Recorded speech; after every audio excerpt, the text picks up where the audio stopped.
Concerns mount over Guyana's election as the Electoral Commission fails to deliver results and counting is suspended in the capital. Parliamentary elections approach in Venezuela despite opposition sectors' attempts at sabotaging them. And China continues to slow down the spread of the COVID-19 in their territory. Hello and welcome to Telesur English. I am Estefania Bravo in Quito, Ecuador. This is From the South.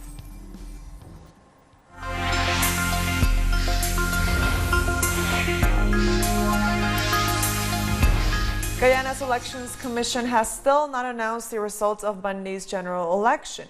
2 days after the vote, people are still waiting patiently to find out which of the two main coalitions will form their next government. 6 of the country's 10 districts have made their declarations, but counting was halted for a time in the 2 biggest districts. The elections were properly run.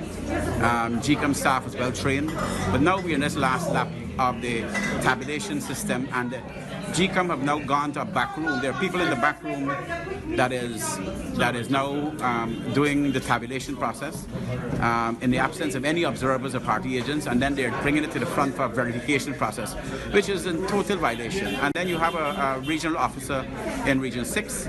They finish the tabulation and she's refusing to release the results, which is against the law. And these are unfortunate things that is happening at the last minute, at the last leg of the elections. Of the last leg of the elections that was properly run. These elections were properly run, everything went well, and now we're having this. Is very disappointing. The Carter Center's Election Observation Mission held a press conference with its preliminary findings, including some issues on Election Day and with the voter list. In some areas, particularly Region 4, the Carter Center observed the presence of campaigning and campaign material within 200 yards limit of polling stations.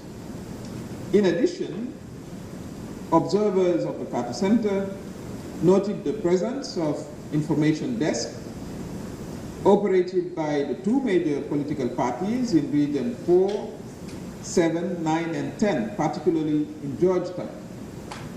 The Carter Center heard some complaint in Georgetown regarding the presence of the stand within 200 yards of polling station.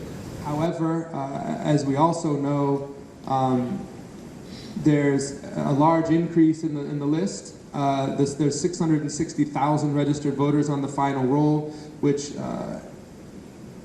seems disproportionate to Guyana's estimated population, and therefore we would recommend for future elections, and we'll give more specific recommendations later, but that the process and the technology used to create and manage those lists get looked at carefully and overhauled with respect to that process. Let's go live now to our correspondent in Georgetown, Alejandro Kirk. Hi, Alejandro. What have been the latest developments and reactions following the results delay?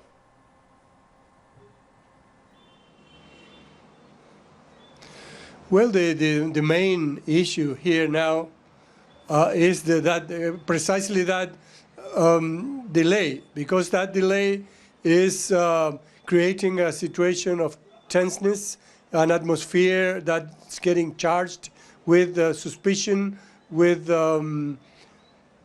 how would I put it, conspiracy theories about what's really going on. So let's go to some facts. Today, it was reported that the Electoral Commission has already finished the counting of Region 4. Region 4 is the most populated in the country and the decisive region in terms of elections. But they are now meeting as we speak to decide what to do with that data. There seems to be an order by the authorities of the GCOM not to release the data for some reason that we don't know. There were denunciations today that this tabulation was done in a back room without the supervision of foreign observers. And then there was also a denunciation that the counting was being delayed by some reason which was political. That was done by the private sector commission.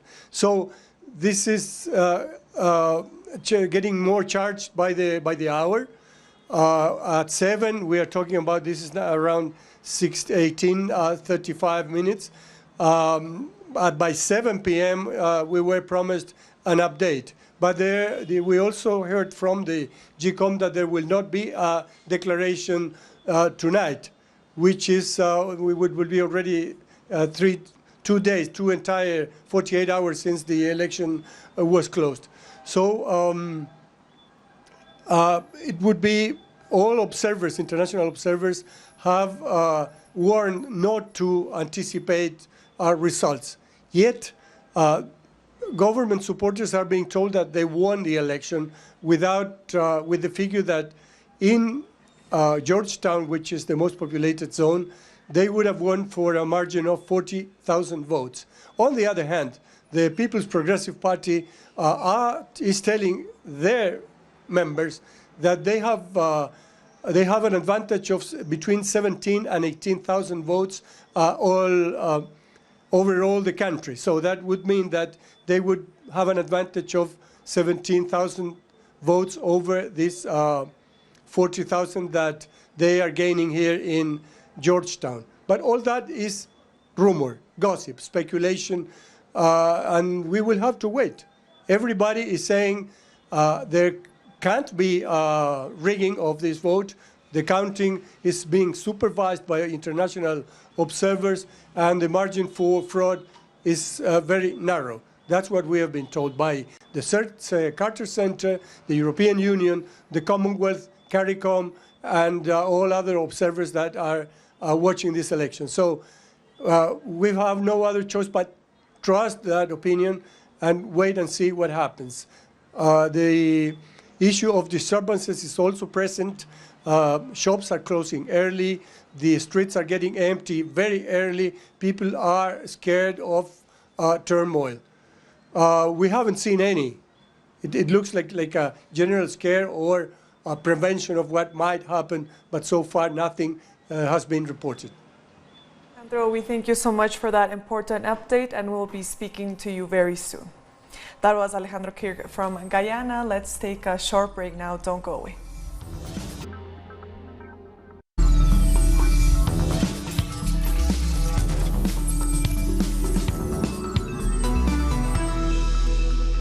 Welcome back to From the South. Parliamentary elections are approaching in Venezuela, and despite the spread of misinformation and fake news, the radical opposition led by lawmaker Juan Guaidó and backed by the United States met with government representatives to select new electoral authorities. All these lawmakers have 9 months left in their parliamentary terms. In 2020, Venezuelans will choose a new National Assembly, a political body that has been at the center of dispute and attempts by the radical opposition to destabilize the country over the past 5 years. As part of the dialogue, lawmakers must first name new members for the National Electoral Council, but problems arise as most of the opposition is divided. Those supporting Juan Guaidó refuse to recognize Luis Parra as the legitimate president of the National Assembly. Since then, the radical faction has held illegal sessions in public plazas and named their own president. We are ready for whenever they want. It seems it's an internal problem within the opposition. We hope they think about the country and not only their personal interests, so they can sit down and talk to us, as they were doing before. We want to move forward and choose the members of the Electoral Council.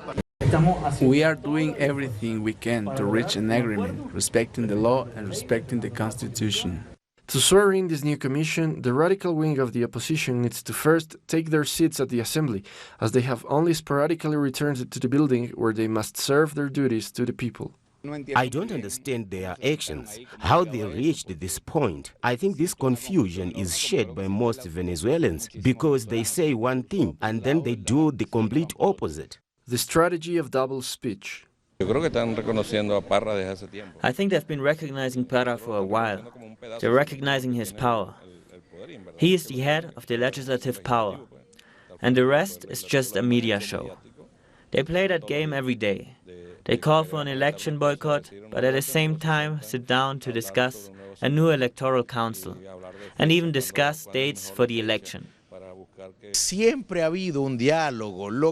There has always been a dialogue, but they have lied to the people.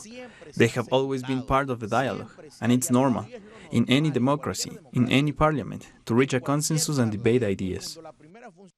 But the opposition listens to the United States and continues lying. They speak of renewing the Electoral Council to choose a new president, when the truth is that the Constitution says these are only legislative elections. Obviously, they have to do this because they are convinced that parliamentary elections are not enough. There are no presidential elections scheduled this year. We have a democratically elected president. The democratic opposition and the government of President Nicolás Maduro have discussed, among other things, 15 electoral guarantees.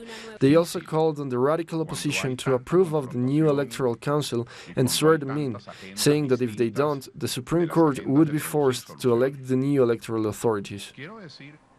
In Brazil, a rescue operation is underway for 32 people who are missing following landslides that killed 19 people in the state of Sao Paulo. The rains overnight caused landslides in the coastal cities of Guarujá, Santos, and São Vicente. Among the dead was a fireman who was buried as he tried unsuccessfully to save a mother and her baby. The number of victims is being updated, and the fire service says there could be more landslides. Costa Rica's Minister of the Presidency, Víctor Morales, has resigned over allegations of violating citizens' private information. Morales is accused of creating a data analysis unit which collected citizens' confidential data without their consent. His departure is the third in a row after Finance Minister Juan Alfaro and Vice Minister of Planning Daniel Soto resigned on Tuesday over similar allegations.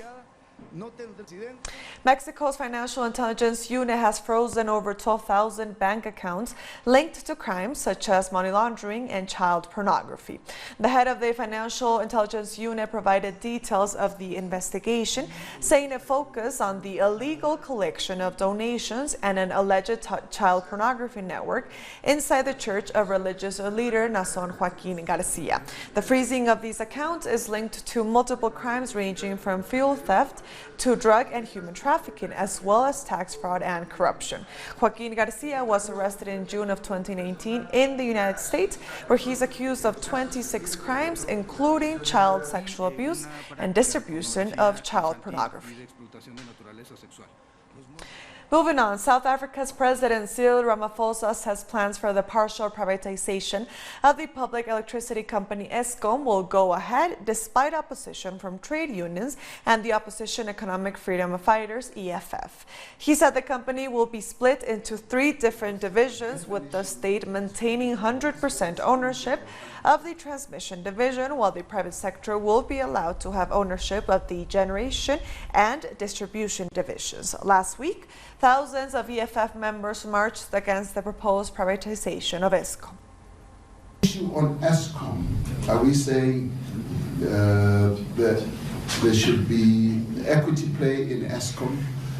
Now, Eskom once is divided into 3. Now, transmission by definition is your pipeline. Pipeline, that is the Eskom that can continue to be owned by the state completely, and because by definition it has to be, and that is where the security of the country also resides. A generation by operation at the moment, you're having a number of players, and the initiatives that we have now announced are going to mean that there will be a number of players.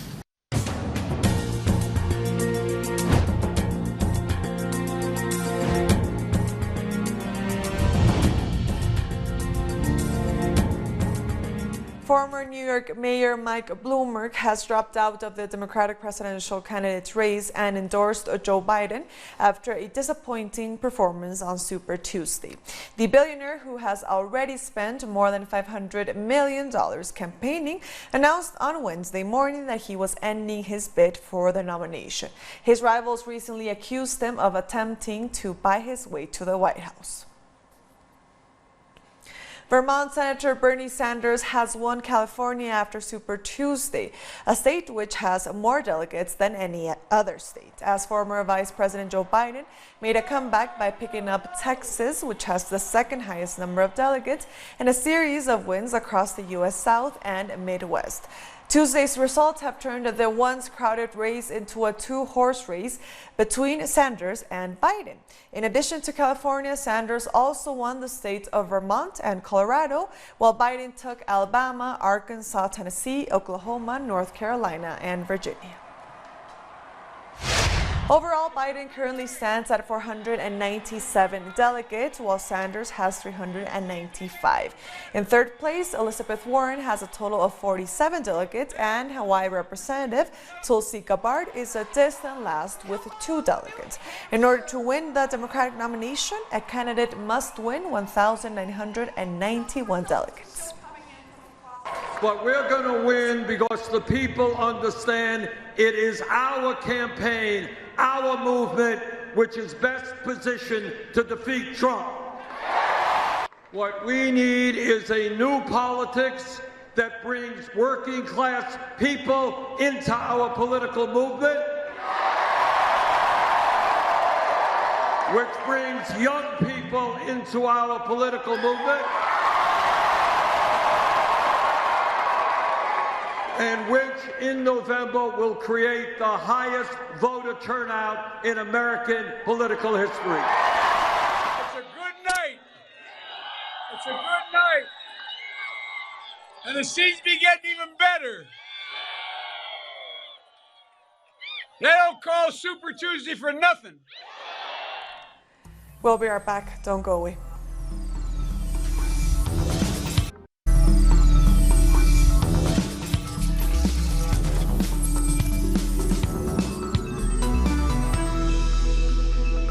Welcome back to From the South. Turkish authorities have accused Greece's border police of killing 1 migrant and wounding 5 others at the border between the two countries. The head of Turkey's Human Rights Commission said the incidents happened when the border police opened fire on a group of migrants that attempted to cross into Greece. Thousands of refugees have amassed at the border since last week when Istanbul announced that it will no longer uphold a 2016 deal. According to the observations we have made in Pazarkule border gate, the Greek police has fired directly at refugees. More than 5 have been hit, and it was determined that tear gas was heavily used.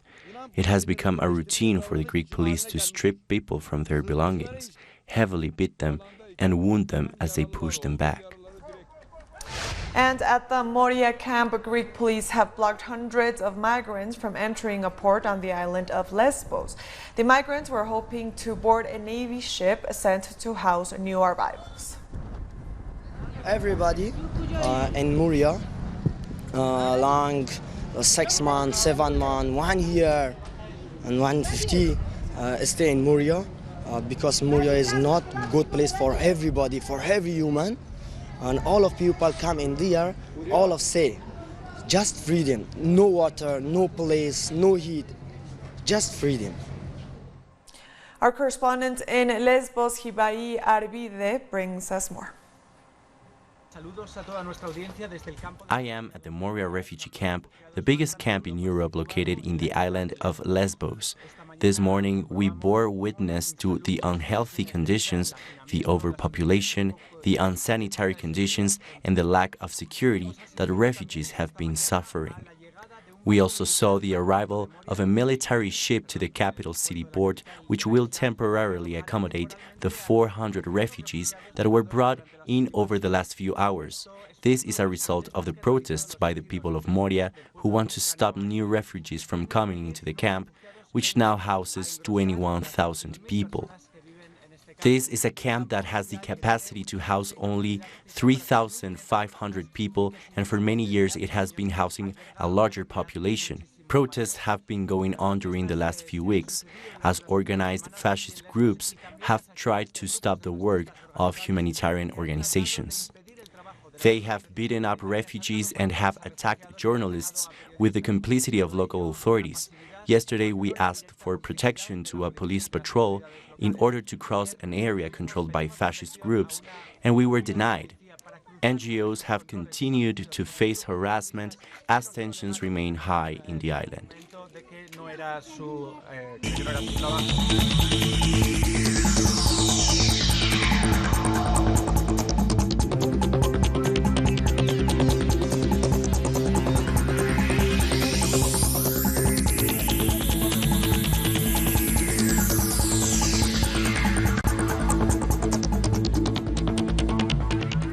All schools and universities have been shut down in Italy until at least March 15th due to the spread of the COVID-19. The government announced they would follow recommendations by health authorities to prevent further infections and deaths due to the novel coronavirus. The death toll currently stands at 107, while the number of cases passed 3,000. According to local media, the measure could extend to theaters and museums, but no decision has been taken yet. Iran's President Hassan Rouhani says it is hypocritical for the U.S. government to offer to help Tehran fight the COVID-19 outbreak while maintaining economic sanctions that are depriving the country of medicine and essential health equipment. Those who have deprived the people of even medicine and food through sanctions, who have done the most vicious things, they appear with a mask of sympathy and say that they want to help the nation of Iran. If you're saying the truth, then at least lift the medicine sanction. This is the first step. Say that you have done the Iranian nation wrong and apologize. Your first step should be to free banking relations for purchasing, transferring and shipping medicine and food. Meanwhile, Iranian firefighters and security forces have joined the fight against the COVID-19 outbreak that has so far claimed 92 lives in that country. On Wednesday, army trucks and fire engines were deployed to spray disinfectants in public places across the country. Thanks to rigorous control and prevention measures, China is firmly advancing in its fight against the novel coronavirus, as deaths and new infections have steadily decreased. On Wednesday, China registered 119 new cases of the COVID-19 virus, the lowest number of cases since January, a data point that confirms that the new measures implemented by the government have been working. China is showing a positive trend in its control of the epidemic. The daily number of patients who have recovered has surpassed the number of new infections for 16 days straight. The pneumonia caused by COVID-19 has also steadily led to fewer deaths, and the worst cases are still being reported in the province of Hubei. The rest of China is slowly returning to normal as scientists work tirelessly to find a vaccine. We are moving forward in our search for a vaccine. We will soon establish a laboratory for the prevention and control of infectious diseases contracted by both humans and animals. We are all coming together to fight the epidemic. On some days, the numbers of cases reported outside of China is higher than those being reported inside of the nation. Worldwide, there are over 10,000 people infected and hundreds of deaths, as Beijing continues to promote cooperation to confront the global threat. Our fight has reached a crucial stage, and many nations are now struggling with the epidemic. China will continue to cooperate both on a regional and a global level to help fight against COVID-19. China's rigorous measures against the spread of the novel coronavirus have proven to be effective, as now the government moves to avoid a new outbreak. And with that, we've come to the end of this news brief. You can find these and many other stories on our website at telesurenglish.net. And also join us on social media. We are on Facebook, on Twitter and Instagram. And also be sure to follow me at ebravo Telesur. For Telesur English, I am Stefania Bravo. Until next time.